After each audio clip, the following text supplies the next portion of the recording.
Initiating podcast download.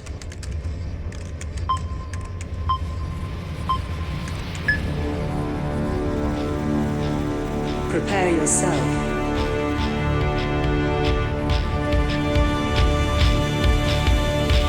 Put on your spandex. Lace up your boots. Wrap your wrists. Hide your razor blade. Head to gorilla position.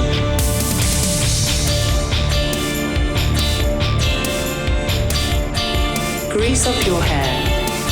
Apply baby oil. Okay, apply more baby oil. Get into gimmick. Keep your ears open and your mouth shut. Have fun and be safe out there, brother. Welcome to I'm on Wrestling. Now your host, Gregory Iron. Hello again, everyone. Welcome to another edition of Iron on Wrestling with Gregory Iron. I'm your host, Gregory Iron. This is episode 329. You boys ready to grind? That was my Sable impression. Did you like it? I hope so. It's time to start the show. Good to see all of you, and we have a wonderful episode this week. We are going to be talking about... Pardon the interruption. Okay. Before we get into all that and we start clowning and stuff, it'd be remiss of me if I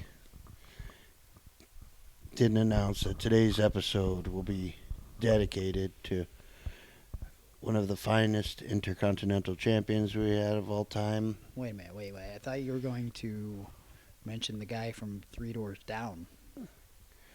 We'll get to him. There's a couple wrestling deaths this week.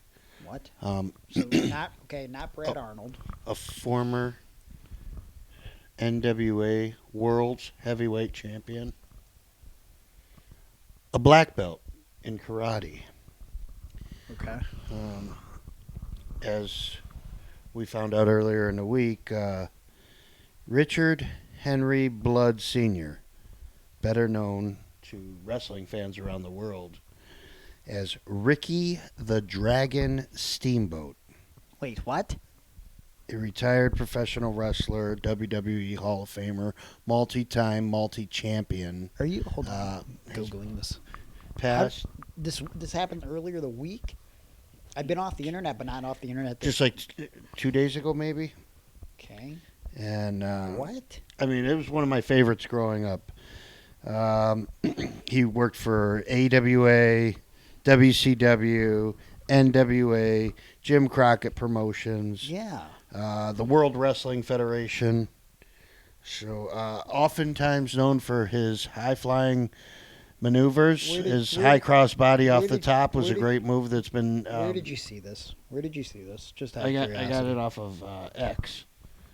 It was a tweet put out by one of Ricky the Dragon Steamboat's greatest rivals of all time, the Nature Boy, Ric Flair. You're a fucking idiot, dude. What? I'm Unfortunately, in the Google... Ricky Steamboat. I mean, I thought he could have been great as an agent. Stop it. Or the new in the Google search for Ricky SmackDown. Steamboat death, there's an article that comes up that says, from February 9th, that says, WB legend Ric Flair's tribute tweet causes brief death rumor confusion. There's no confusion about somebody when they're dead. They're either dead or they're not. So, unfortunately... WWE Hall of Famer Ric Flair caused a wave of confusion online after sharing an emotional post that many fans mistakenly thought was a tribute to Ricky Steamboat for his demise. Flair and Steamboat shared one of pro wrestling's greatest rivalries. Their highlight-worthy 1989 NWA World Heavyweight Championship trilogy matches are some of the all-time classics. It seemed like Flair had gotten misinformed regarding the health of his own old-time rival. Flair posted a throwback image of himself and Steamboat from their prime, along with a serious, reflective message. The post also included a date, which made things worse. He wrote with a... Oh, Jesus fucking Christ. It's an AI-generated photo, which makes it even more ridiculous. And he wrote, "We were an era that was lost but not forgotten, because we were the best back then and even now. Thanks for the memories. Heart emoji. Ricky Steamboat at Real Steamboat 2626. Why did he put that? Why did he put the date? Usually it's customary when someone passes away. He's not dead. He's I'm not sorry, what? dead. It was a ruse? Because of the tone and wording, fans got concerned. Many started questioning whether the Dragon had passed away, as many assumed Flair was saying goodbye to his longtime rival and friend. Thankfully, the confusion didn't last long. Ricky Steamboat's wife stepped in and shut down the rumors by replying directly to fans. Someone said, at Grok, did something happen to Ricky Steamboat?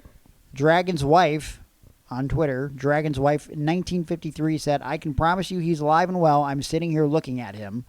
Why would he post this? Why would she just stare at his dead body? Let me get back to her. He's alive. He was born in West Point, New York. He's not dead. Survived by his only child, Richie Steamboat. He has a brother named Vicky Steamboat. And his spouse, Sandy McAllister, along with Claudia Sobieski before her, Bonnie Hastings before her, Deborah, name redacted, Dragon's wife on Twitter also and said, then Maureen Muriel Powers. She also said he was married 5 times. I think he's competing with the Nature Boy for something else, maybe. I guess. She said that she believes that Flair never meant any ill intent with his post. On the upside, I got to chat with some of you, which I enjoy immensely. Thank you to all who are now following me. So she got a lot of followers out of the deal. I think that was probably a work from the beginning, but I wonder now, with this being the case of Ric Flair announcing Rick Steamboat's passing, do you think it's fair? Not fair to Flair and not fair to air, but do you think it's fair to say that Ric Flair is no longer a reliable source? When was he a reliable source? When was the last time he was a reliable source? Just out of curiosity. Yeah. Let me think of that. But, he announced it, so... I saw a new cringy video on his Instagram this week. He's doing Flair or Steamboat? Flair. Okay. Flair. He's got his new thing is he posted a reel with a bunch of Latino girls.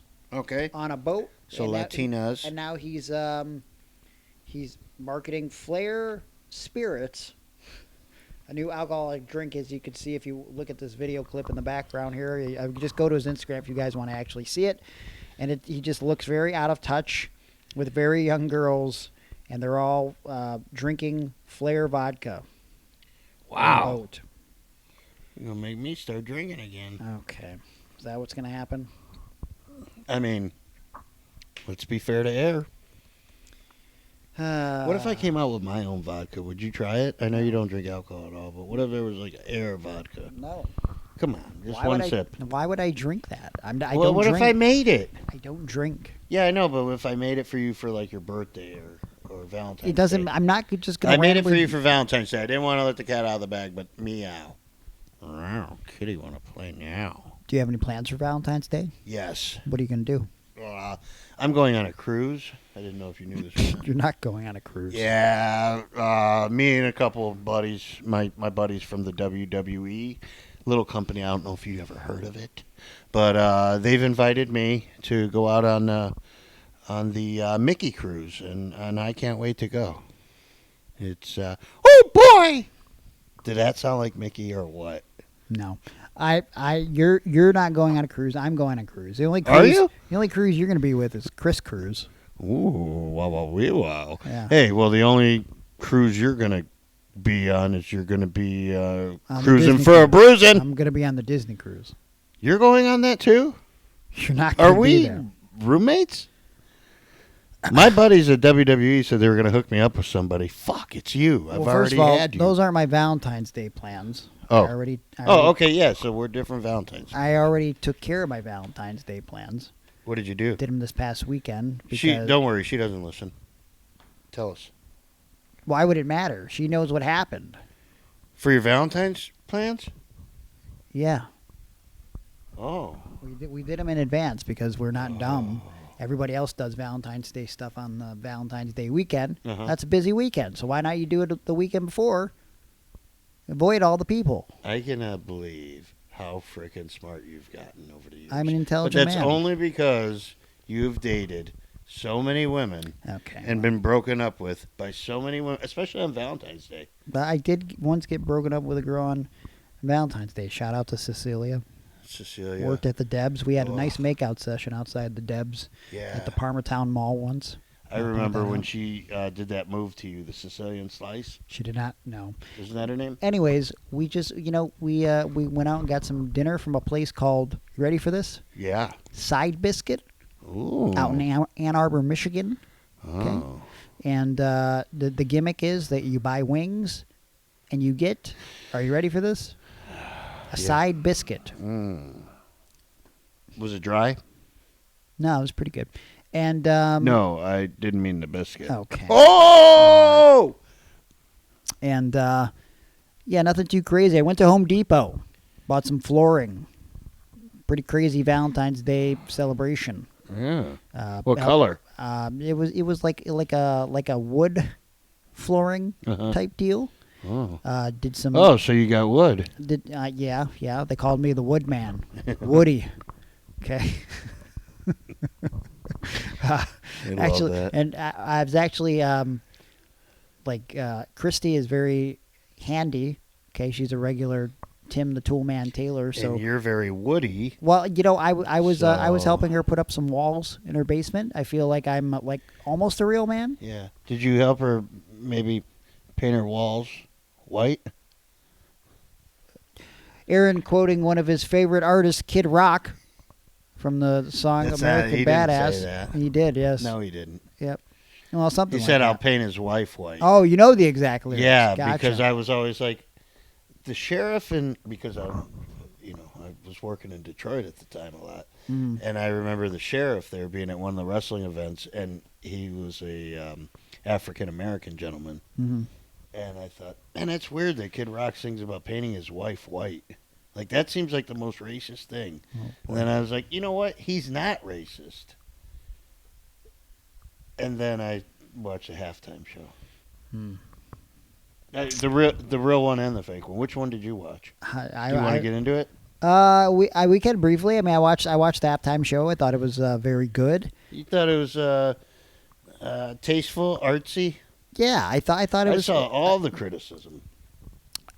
There's a lot of closed-minded people out there, and I'm at the point now where I don't want to say I don't want closed-minded people to be fans of mine, but I will say that I wish that they would be more willing to listen to other people's opinions. I saw a lot of wrestlers that were posting very MAGA beliefs, and I know you saw the same, that were talking about how gay the Bad Bunny halftime show is. And you immediately text me.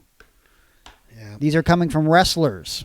Yep. Pro wrestlers oiled up in spandex who roll that around grind on each other. But they're posting about like, look at these guys at the Super Bowl halftime, Bad Bunny grinding on each other. It's just like, maybe you need to like take a good hard look in the mirror. Speaking of hard, I watched that Super Bowl halftime show twice. Yeah. Never saw two dudes grinding on each other. It definitely was a thing for a second. I'm sure it probably was, not denying that. However, how hard did you have to look for it to see it? I mean, were you intently looking for it? Here's the thing, too. I mean, listen. I'm listening. It's 2026. Love whoever you want to love. Be whoever you want to be. And I think the only exception to the rule would be like maybe don't love like small children. You know what I mean? Like maybe don't. Yeah, like 13-year-olds. Maybe if you're like in the Epstein files, right? So right. like and like we're not going to make this a political show, but it's interesting the type of people that were very mad about the Bad Bunny thing because they love Donald Trump, but are not upset about Donald Trump being named in the files 5 50, how many times? I'll tell you 38,000? what. 38,000 times? It's more times is Donald Trump's name in the Epstein files than Jesus Christ's name is in the Bible. It's Old and New Testament. Combine them. It's just crazy. And then all of a sudden, like, all these people that love Trump also love Jesus, and they love Kid Rock because he loves Jesus. Here's it's very what I interesting. say. It's very interesting. You say you're a product of God, but you Yeah. worship a man. Not you personally, but a lot of these people. Sure. They come at me hard with that. Well, God wouldn't like if two men were grinding on each other, things like that. And Yeah. it's like, I don't know, man. You're really, these people sound like they're gay for Trump. Sure. You know, they got a big heart on for him. Here's my thing, too. And we'll leave it at this. It's like, you know, in my past experience, and I'll give an example, Michael Tarver, someone who injured me. I still to this day do not think it was on purpose. I just think he's such a dumb moron that he doesn't know his own strength or how to wrestle. This is clear both when he injured me on the Indies in 2007 and when he was in the WWE working with the likes of John Cena. He's also an individual that can't take accountability for his actions. And this is the type of person that when blaming everybody for his failures in life, when the people that he accuses of being responsible for his failures that aren't himself, like, for example, me, when they go to say something to him about it in a very, just making a statement, my side of the story, his side of the story, his comeback is that I'm a liar and God bless me, right? It's always like this God bless thing and like... Which sounds condescending. Holding, like, you're better than me because you love God. And, like, if you love God and that makes you, if that takes you to a place of better well-being, if that makes you happy, more content with life, that's fair. But what I do find interesting is that the craziest people that love Jesus and God also seem to be the ones that are kind of the worst human beings. Like, I mean, like, that's just in my personal experience. And also the ones that have to, like, publicize it so much, and it's being shown with the same people that also love Donald Trump, you know, it kind of seems like an oxymoron of sorts. Like I feel like the people that really love and praise Jesus probably don't have to just, like, talk about it all day and, like, put it out front there, but then also talk down to, like, other races and religions like that. But that doesn't seem very godlike. But that's just my personal opinion. But I guess I'm not that great of a person because I'm not. I don't go to church on Sunday and I don't believe in God. Right? Like, I just, like, I don't know. I do things for other people quietly. I don't have to, like, announce it per se. Weird how that works. But anyways, again, not a political thing, but you guys can have your own opinion, and whatever makes you guys happy, that's fine. But just be kind to other people, right? What did Bad Bunny say during the halftime show, or what did the sign say? The only thing stronger than hate is love. So probably should show love for one another. So Well, I couldn't understand him. are you speaking that Spanish bullshit? Go back to your fucking country, motherfucker. What, America? Which is, Puerto Rico is a part of America? And if I'm right, it's only not a state because it can't provide us with things that we want as much. It would take more money for us to help out with their natural disasters, that they have a lot of hurricanes and such down there. Yeah, whatever. I'm just over these fucking people. I'm over you. Just these people, like, where their whole personalities become like they love Donald Trump. It's very, very weird. Like, I've watched a lot of cult documentaries, and it's very similar to that of a cult. Real quick, I want to touch on this, and then we'll move on. There's a gentleman that comes in to my job, and he doesn't seem to be all there. We'll say it like that. And he says to me, he rambles to me about how he once wanted to be a wrestler, but he couldn't do it. And there's obvious reasons why he couldn't, physically, probably mentally. And he says to me, he got into a fight with a guy by the pier. And I said, why? He said the guy guy punched him in the face, and he claims he threw him off the pier. And I said, why is that? And he said, because I told him that I voted for Donald Trump and that I love Trump. And he told me I was a fucking idiot, and I kept running my mouth to him, so he punched me. And I said, "Oh, you love Donald Trump, huh? What do you love about him? Just out of curiosity." And then all of a sudden he goes, I'm like, no, I mean, I'm just genuinely asking, what do you love about him?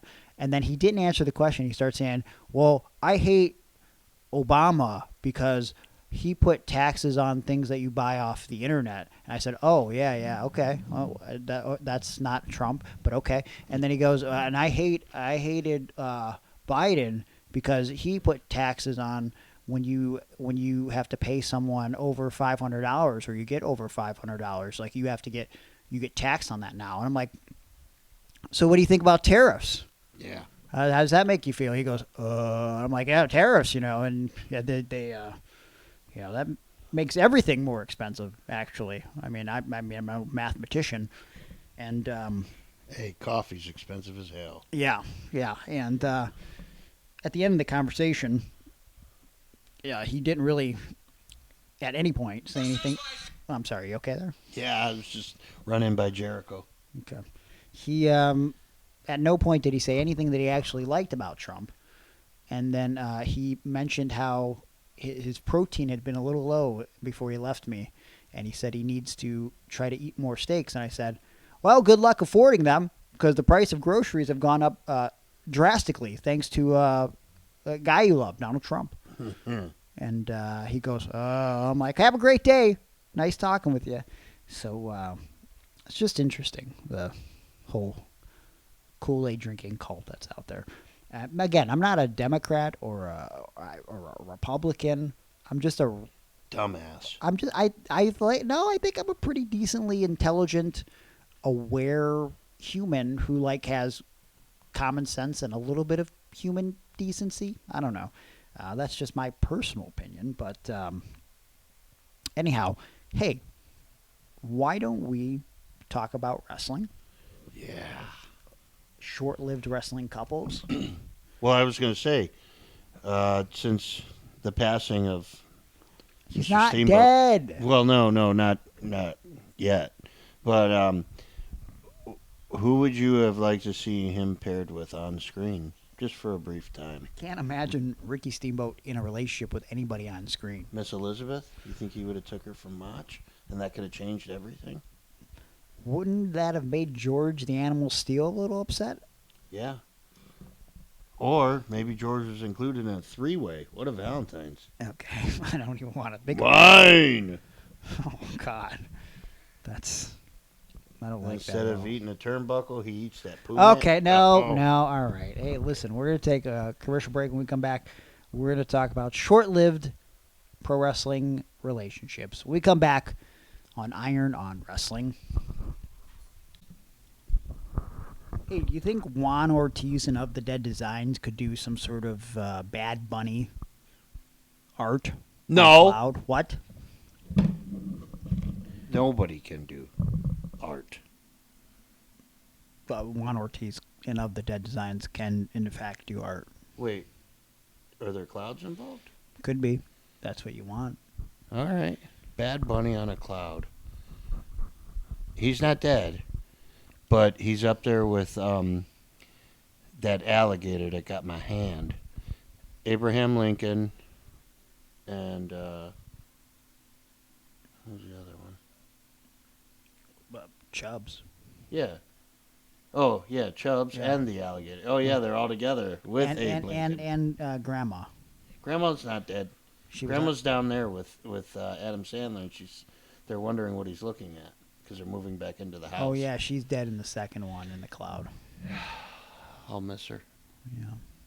And I miss Of the Dead Designs. I miss getting new artwork commissioned by Juan of the Ortiz. Well, he's a good buddy of mine. You don't have to miss it because Juan he's busy making artwork for some of the most prolific figures in all of professional wrestling. His shirts have been featured in Hot Topic and on Titantrons and action figures and in video games.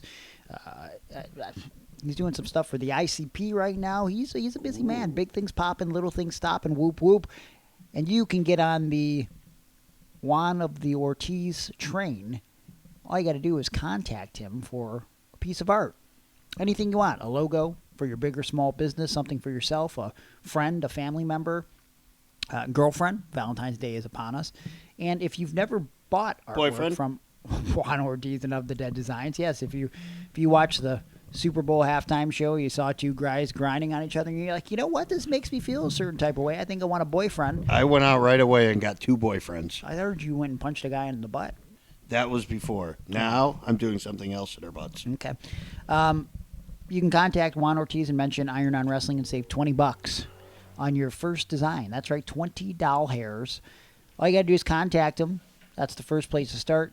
He's over on Instagram at Of the Dead Designs. Facebook.com/OfTheDeadDesigns. He's not on Weebly, is he? He is. OfTheDead.Weebly.com. Of the Dead Designs.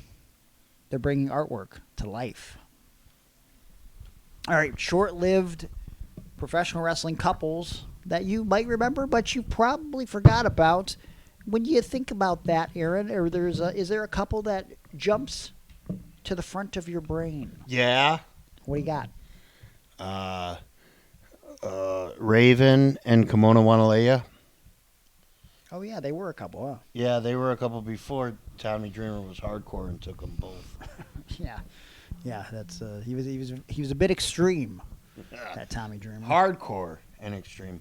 Much like our friend Hardcore Holly, who's on the road to recovery. Yes, he broke his leg. Shout out to Hardcore Holly. We put a video with him up on the Patreon, patreon.com/IronWrestling, where you get a buttload of bonus content. We should have some bonuses up there for the next couple weeks while I'm out of town. So where are you going? We already said that. Don't. Do you remember Rosa Mendez and Zack Ryder? Yeah. As a couple. Do you? Yep. She was, wasn't she a NXT standout? I mean, probably FCW and then Yeah, main roster. maybe that's what I NXT mean. wasn't really a thing at that point. Yeah. But they were on ECW, her and Zack Ryder, like late 2009, 2010. Started when she was traded from Raw to ECW. She became enticed by Zack Ryder, and he got obsessed over her. It didn't last too long, though.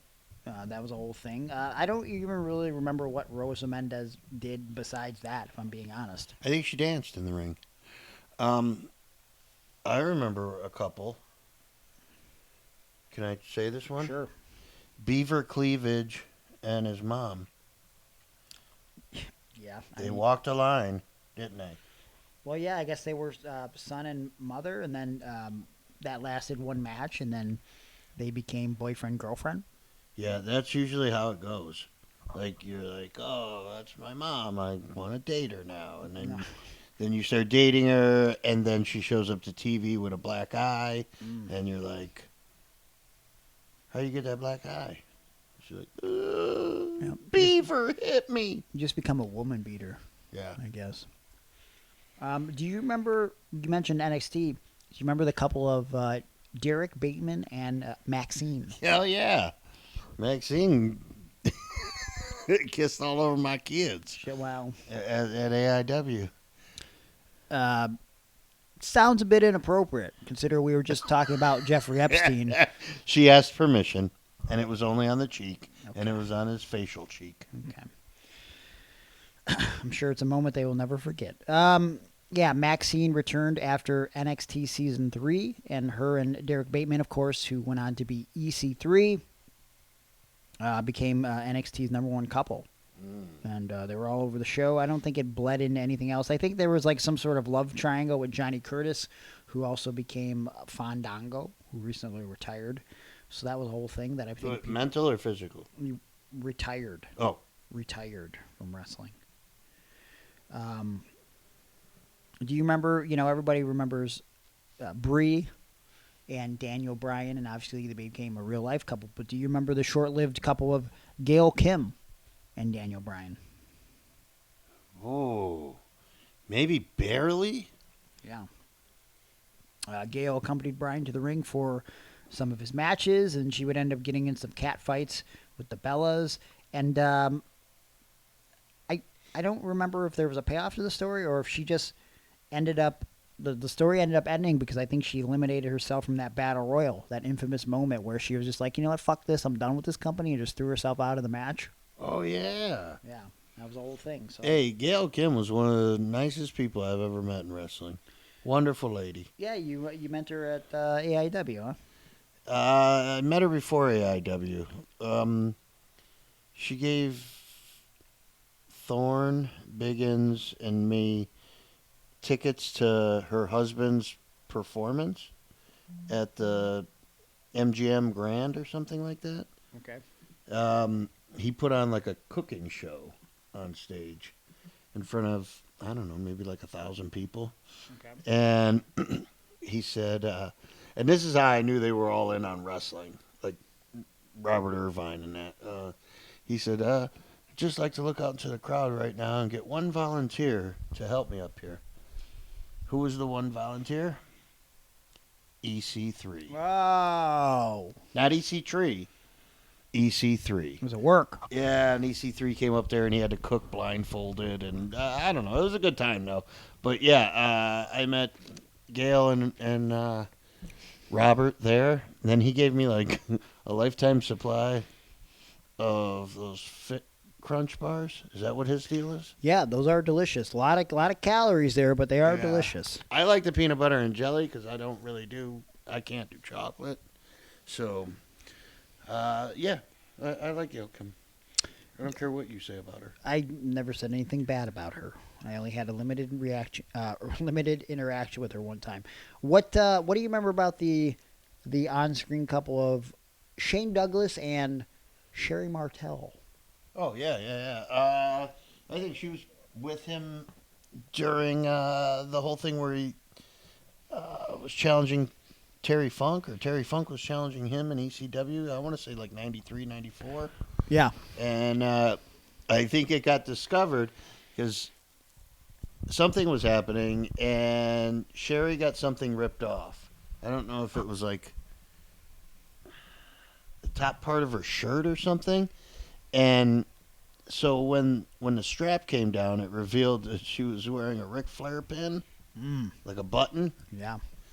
And that's how she exited ECW for WCW. Shane Douglas ended up giving her a pile driver. Did he? Severed ties. I didn't remember the pile driver. Pile driver right on her dome. Didn't last long. Good couple though. Yeah, I do always find it weird when you look at clips like around that time period of heel Shane Douglas and the idea that he was with Sherry. Like, I think people forget that Sherry was in ECW for that cup of coffee in between leaving WWF in the spring of 1993. And even at the time, you go back and look, they actually announced in WWF magazine that she was retiring from professional wrestling. But in reality, she was being let go because they knew she had some drug issues. And then she immediately showed up in ECW. And then, of course, by 94, she's with Ric Flair, which I think they didn't technically build them as a couple, right? But I do really think that Ric Flair and Sherry was an underrated on-screen couple. Because, like, I don't know, in a lot of ways, I don't think you think about it until they're together. I think for the women, especially for that time period, Sherry was like a female Ric Flair in a lot of ways. Always willing to sell and bump around anything that it could take to make the guy look good, and oftentimes she was working with the guys.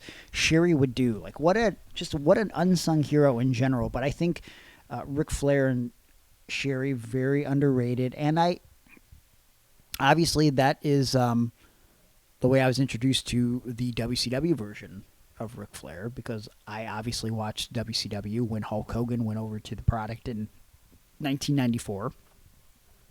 I feel like a lot of short-lived Sherry couples situations are underrated. Like, even her and $1 Million Man. Like, that was the next person after Macho Man, right? She went to $1 Million Man, and I think people lose sight of like how cool that was during its time period, especially considering DiBiase just lost Virgil, so now he picked up Sherry. And, I think she added to Harlem Heat. I guess that would be a threesome.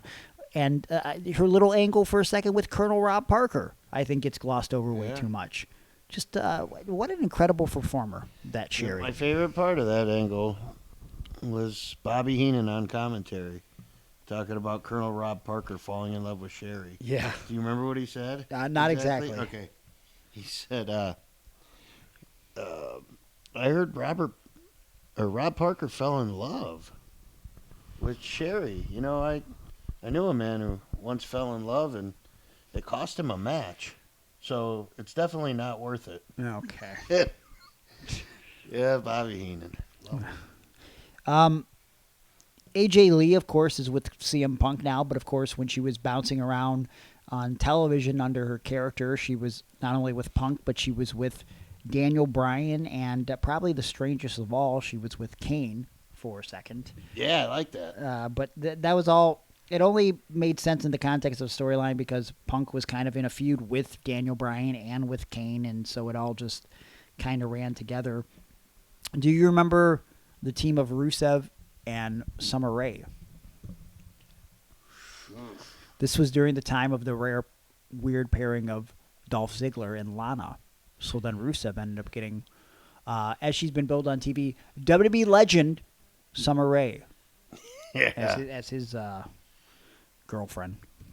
Yeah, I don't think I remember that. That, of course, ended very quickly when... oh, wait. Is that when they announced they got married on the beach? Yeah, during the active storyline, they announced that they actually got married. So that was a thing. I think of, I think it's probably more memorable than I give it credit for, but Santino Marella and Beth Phoenix. Great couple. I think that was a great and very good chemistry. Too short-lived of an on-screen duo for sure. Like where they were doing the Intercontinental title thing, and what was their team? They were the Glamorella.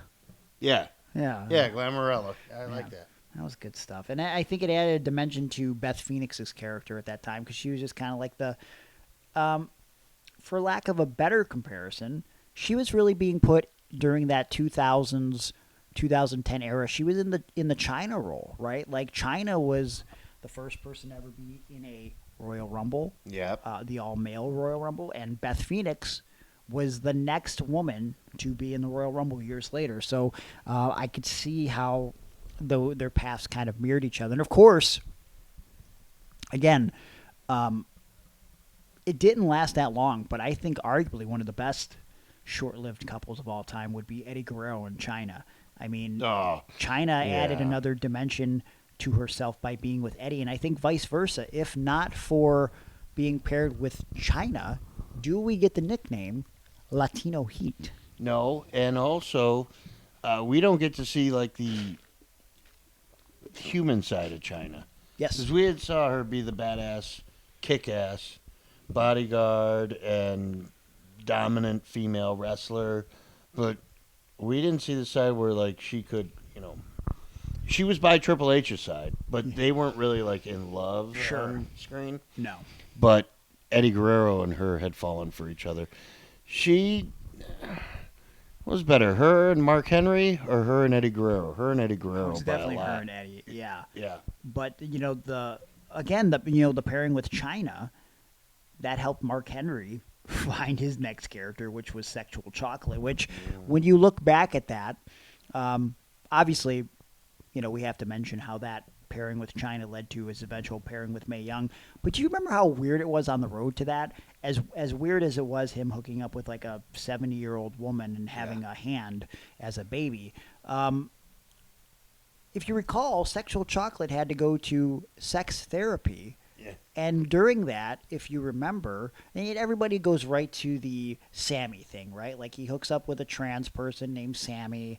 Sweet, yeah, that was a shoot too. I heard it was not a shoot. No, Sweet Jesus, she's got a penis. Yeah, we all remember that. But during the sex therapy session, if you go back and look it up, he reveals that he had he got addicted to sex after starting a relationship with his sister.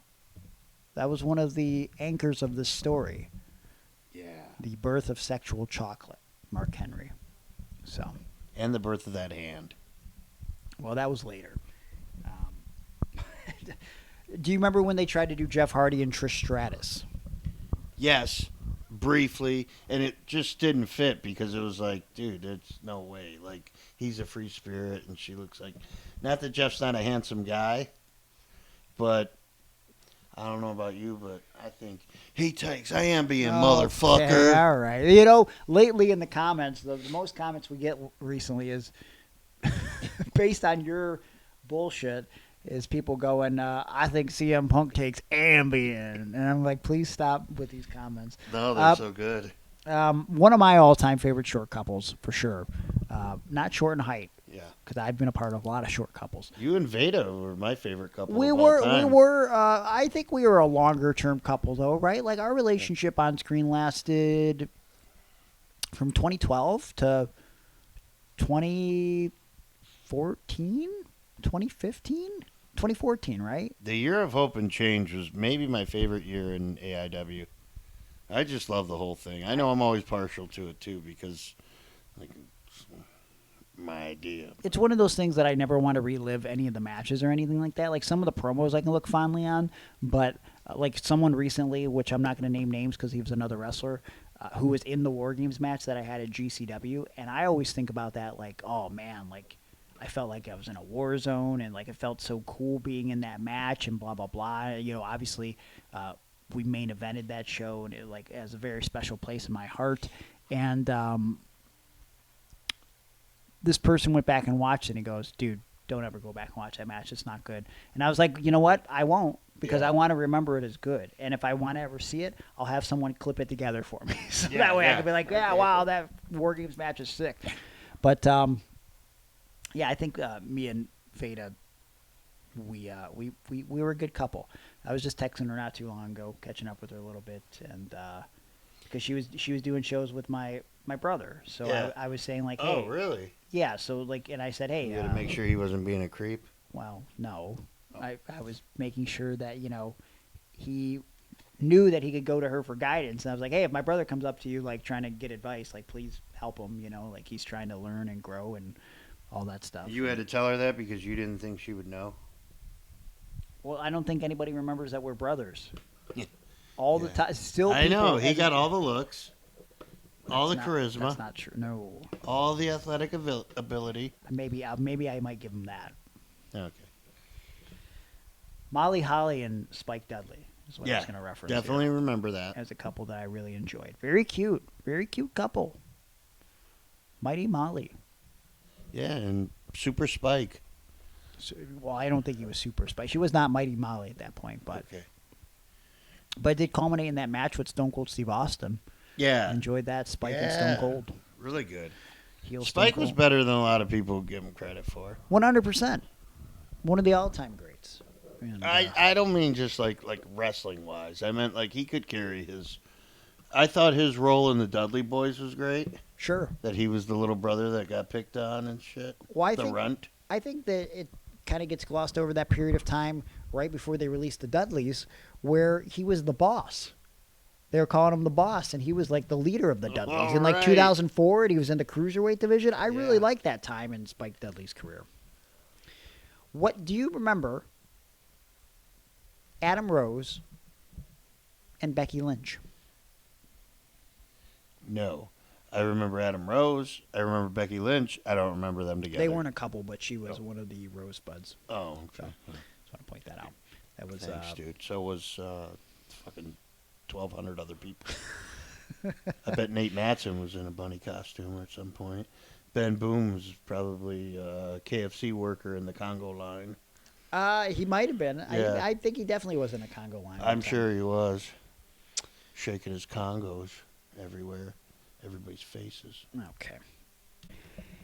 Hey, how about the short-lived duo of, well, I guess two of them in a row. You had Sandman and Woman, and Sandman and Missy Hyatt. Yeah. I think Missy Hyatt is the one that people tend to forget about a little bit. Yeah, well, also Missy Hyatt was with Stevie Richards when she first came in. When she debuted, she made out with Stevie Richards in the crowd. That was her debut. I don't even remember that. And that was just so that she could get to Raven Oh, my or God. to Sandman or something. And then some kind of setup. Yeah, so I liked... Missy Hyatt was weird in ECW, but I think it was a different time in her life then. Mm-hmm. Sandman was also with Peaches. You remember Peaches? Yeah, that's Lori Fullington? Yes, his wife. Yeah. Um, You were with his wife, too, weren't you? A couple times, or... I'll say that on this podcast just to piss him off. I mean, he Yeah, owes me yeah. $10. I guess he's retiring at Janela's spring break this year. Oh, Good riddance. Get him the well. fuck out of here. Also, people usually don't come back from that. Yeah, that's what I hear. Yeah, can't wait till he leaves the business. I'm sure I won't get the $10 on the way out, But at least you got the bonus wife. several times. I'm looking. Back door, too, right? That's all she wanted. And then while you were doing it, you were going, Tyler!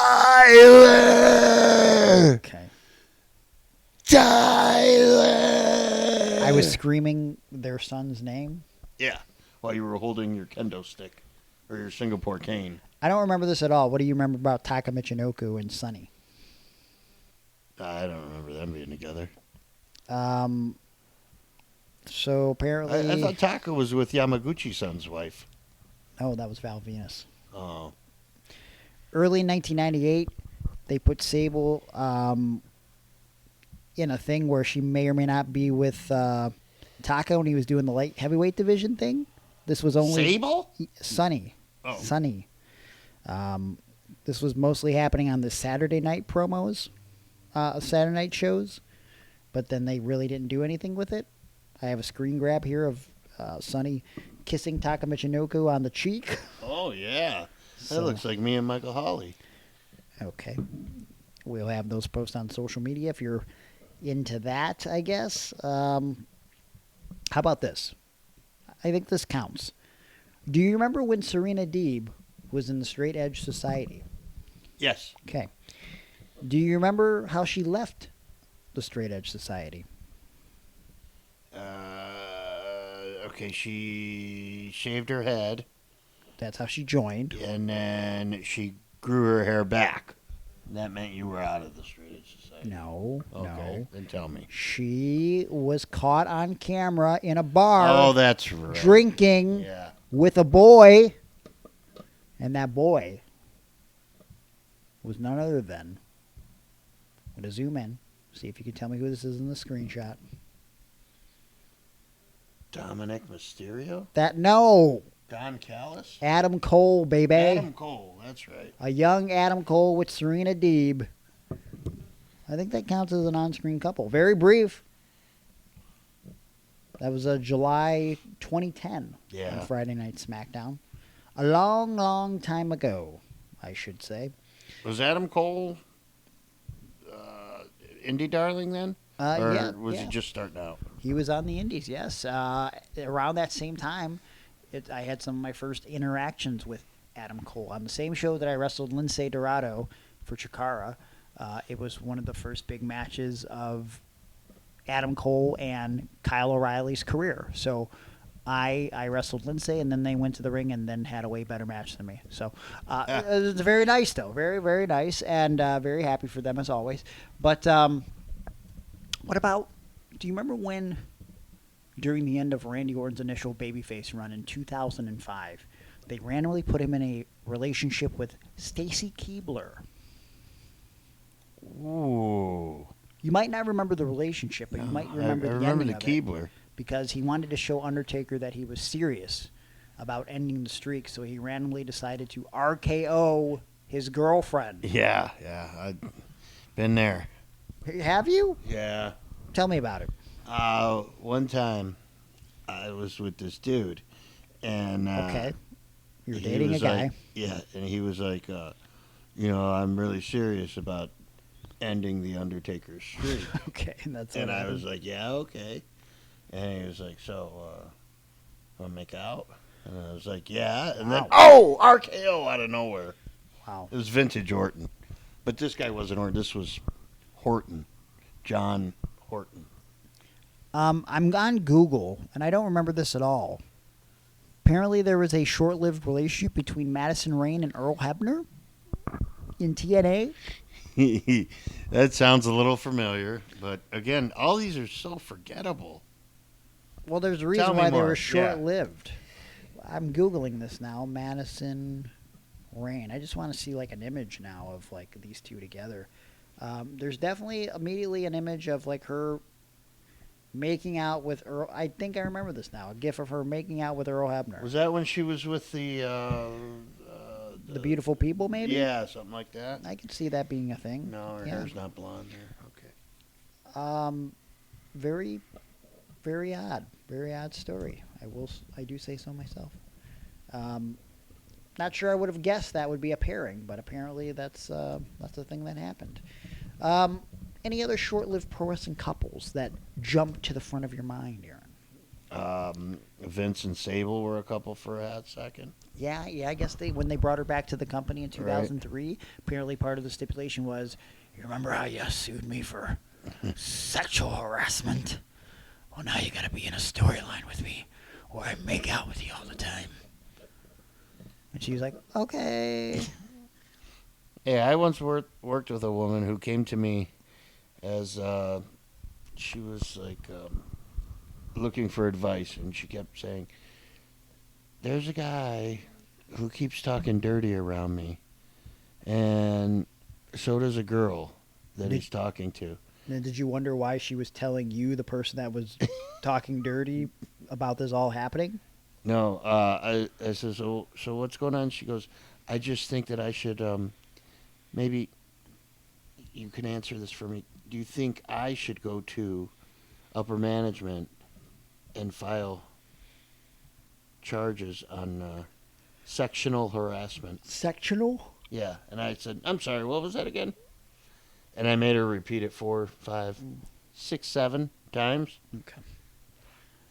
But yeah, she completely screwed up the word every single time. She kept saying, sectional? Am I saying that right? And I went, yeah.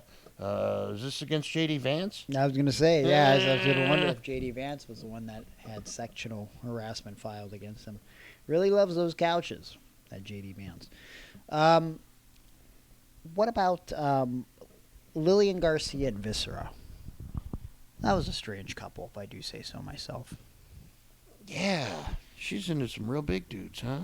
But he was a love machine at the time, right? It wasn't like he was King Mabel. Not just a love machine. The world's largest love machine, Viscera. That was the start of his song. That sounds like something that like whoever the group is that does the WWE themes now do. Like Def they Rebel. just say something at the beginning and then Yeah. your song will start up. Really bad. Really bad things. Wrestling has more than one royal family. Well, that actually works though. Oh. But you can't do it for every single theme. It's weird. If you smell what the Rock is cooking. Again, that works. Oh. So really they all work when No, that's Oh, not no, just true some of them though. work. It's not true. Just the ones that Greg likes. No. None of my favorites. Just because it works for a few songs doesn't mean you could do that for every song. Then they all start the same. That's weird. Yeah. Yeah, how about this one?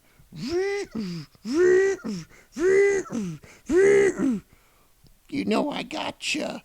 Yeah. Okay, I did not know that was Break the walls down.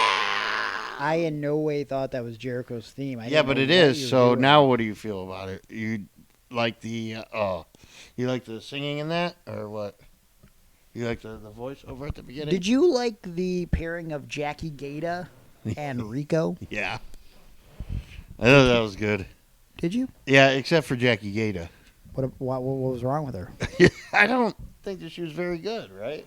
I don't remember her being very good. She did notoriously have like one of the worst matches in the history of WWE. Like I think it was a tag match with like her and I forget the pairing exactly. It was like her and Chris Nowinski versus JBL and Trish Stratus. Yeah. Really, really bad. And I remember at the end, JR on commentary goes, and mercifully, it's over. Jesus Christ. Yep. Real bad. You know what? How about Jey Uso and Rhea Ripley? We never got the payoff to that. Yeah, they were teasing that, weren't they? Yeah. That was weird. Well, I was going to say, we've talked about it way back in the day on the show. it's unfortunate the Otis and Mandy Rose pairing happened during COVID because we really were deprived of that big first kiss at the COVID WrestleMania. I mean, it happened at COVID WrestleMania, but like, who cared, right? Because plus they weren't wearing a mask, and you should have been wearing a mask at the time. Okay. Well, anyways, they did Dolph and Otis, and that would have been so much better in front of a big crowd at WrestleMania. Would have been a good moment, good solid moment for Otis. Otis was really over. That was his peak during that COVID time period. I'm sorry, what? Yeah, I sneezed. I'm allergic to assholes, and you're sitting next to me. Okay. That was his peak during the COVID era, and he won Money in the Bank, which didn't have a payoff. Didn't he, like, lose the Money in the Bank or something? Like, he lost it to, like, Bobby Roode or somebody. It was not Bobby Roode. Somebody who's not even in the company.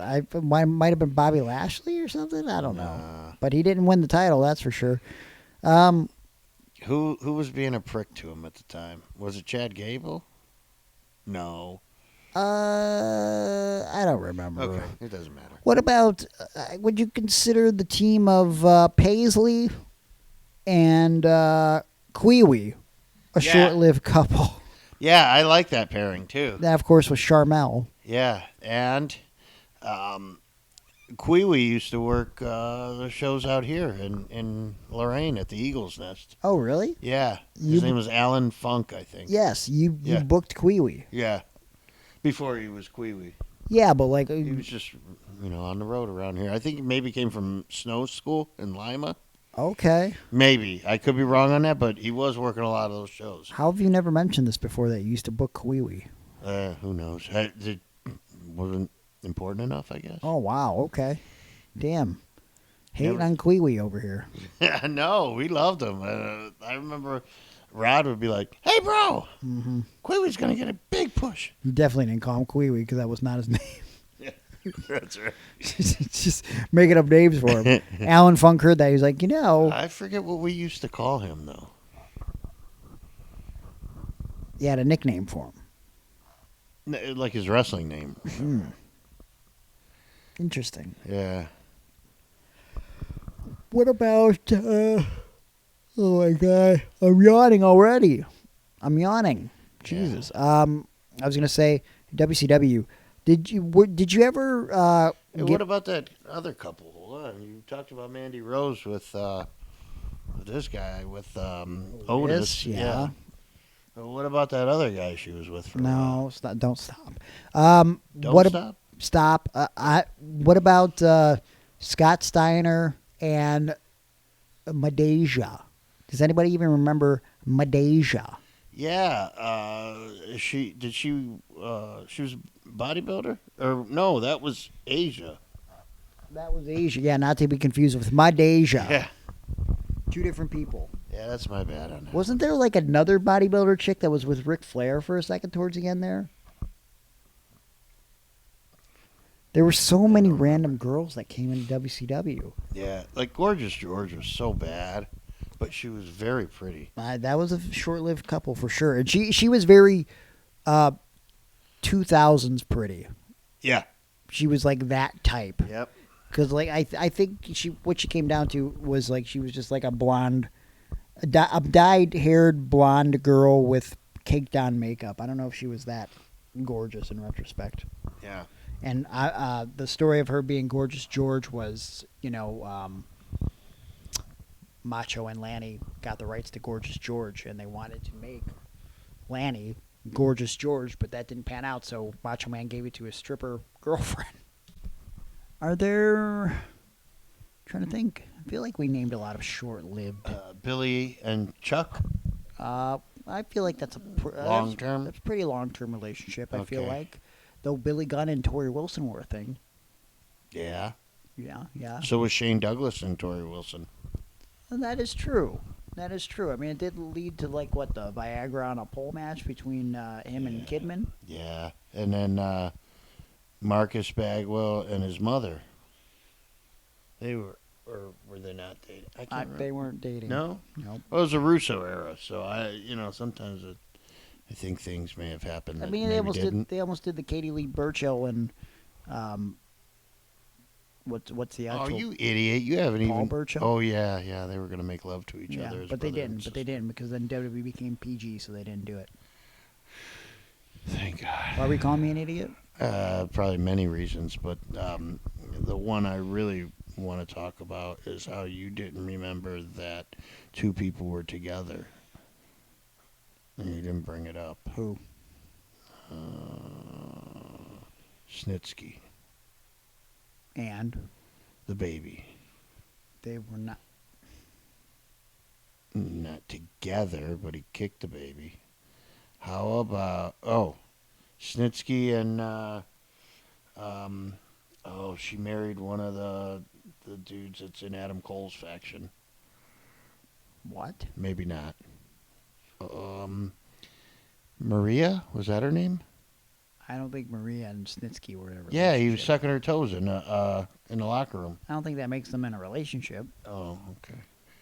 Not sure. I ain't sucking nobody's toes unless we married. I'm not sucking anyone's toes. Yes, that, you That are. should have been the sentence. I'm not sucking anyone's toes. Oh, well. Period. That's what they got going on down there. I think that's how we end this show, actually. I'll end you. Finish me off. Give me a kiss. We're going to do some bonus stuff for Patreon, and then next week we'll have some sort of content for you on the iTunes, Spotify, wherever you download podcasts. I'll be recording stuff maybe while I'm on the cruise ship, Disney Cruise. So check out some videos over on Again, patreon.com/Iron Wrestling. Which one of your children are you taking? I'm taking my nephew Quilliam His- for his birthday. His parents won't be there? He's going to be 4 years old. Well, we're all taking him. His parents are taking him. I'm also taking him. He's very. You're not taking He's him. actually counting down the days to see me. Yeah, right. He is. That's what. He told me differently. He's a big fan of mine. Yeah. He said he was a big fan of yours until he watched one of your matches. Patreon.com/Iron Wrestling for a buttload of bonus content, videos, audio, dating back to 2019, and I keep putting little snippets of my writing as I continue to chip away at my autobiography, and also throwing it out there. I don't think it's official yet, but last week I got I don't even know if I told you this. I got my official copy, and it's available on Amazon right now. I wrote the foreword for Colin Hunter's Kayfabe News book. He's put out a compilation of kayfabe news stories from over the years from the Kayfabe News website, and I had the honor. I guess my first published work. I wrote the foreword for this book. How do you feel about that? Oh, yeah. I'm Greg. I write the foreword for book. Well, guess what? We're not, I wrote the backwards for a book. He asked me to write it, in reverse, and now you can find the things that I wrote in the rear of the book. Make sure you subscribe to the podcast on YouTube, wherever you download podcasts, iTunes, Spotify, etc. Follow us on social media at Iron on Wrestling. Follow me on social media at Gregory Iron on X, Gregory_Iron on Instagram, Facebook.com/The Handicapped Hero. Go to my website, handicappedhero.com. If you want to book me for pro wrestling, motivational speaking, or pro wrestling seminars, you can also book me on Cameo if you would like a shout-out of some sort. I do that over there. Maybe you want me to wish someone a happy Valentine's Day or break up with someone for you before Valentine's Day. Why the hell not? And ProWrestlingTees.com/Gregory Iron for my shirts, Aaron shirts, Iron on Wrestling shirts. I also have brand new Gregory Iron. Only a few people think I suck shirts in stock. If you'd like one of those, come at me directly in the DMs. Aaron, I'm sorry, what was that? Oh, it's nothing. I was coming at you directly. What would you like to plug, you fucking weirdo? At Fair to Air. At maybe on X. Okay. Until next week, kiss goodbye.